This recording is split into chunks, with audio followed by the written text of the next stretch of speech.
Hi, good morning, and particularly good morning to all the lovely network members that are here today. Lovely to see you. Talk later. And if you're not a member, we've got a stall up in the main hall. Check it out. So without wishing to be too facetious, what do women need to be free strikes me as a 21st century beauty pageant question that could be responded to with world peace. And it's utterly ridiculous that my second thought is, what do you mean by the word woman? Reviewing The Handmaid's Tale, Naomi Alderman declared, "There's no gain the women's movement has made that can't be taken away. A fact that will sound terrifying to some and a gleeful plan of action for others." Only a few years ago, women were in a better place than we had ever been, still lagging behind on such things as equal pay, but great steps forward had been taken. Women didn't need to get married to have status in the world, except if you live in Jersey. We could have our own bank accounts. We could even buy our own houses. Hell, 30 years ago, I even made a speech at my own wedding. So what changed? We've all noticed that women's words have been disappearing, along with the idea that women are female people. It became first a moot point, and then a matter for lawyers, not just in one or two fringe organisations, but right across the Western world.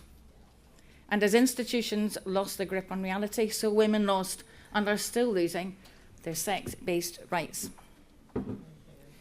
The shameful way that women's rights and those that speak out for them are being swept aside in an avalanche of what most deem to be elements of a progressive movement is quite unbelievable.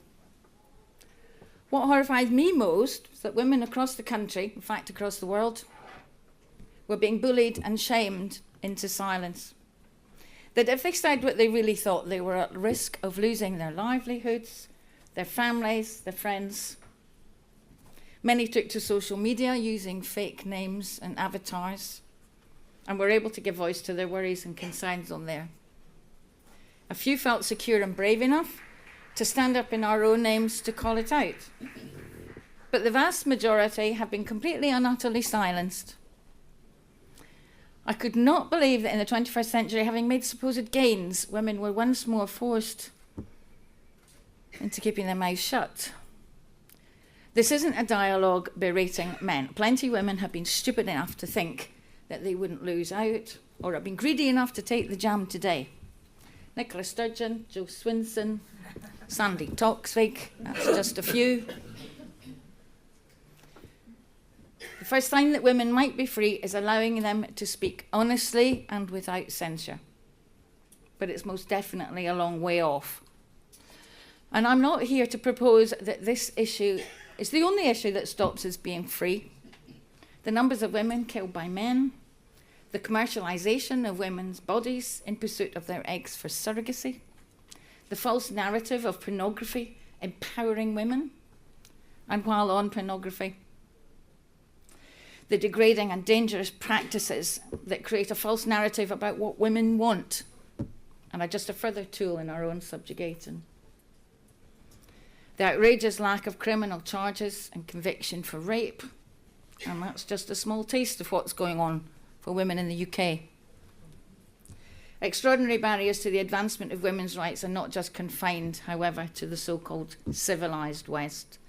In Afghanistan, the Taliban are quite literally taking women's voices from them, with the edict that they may be punished if they speak outside and sometimes inside the home.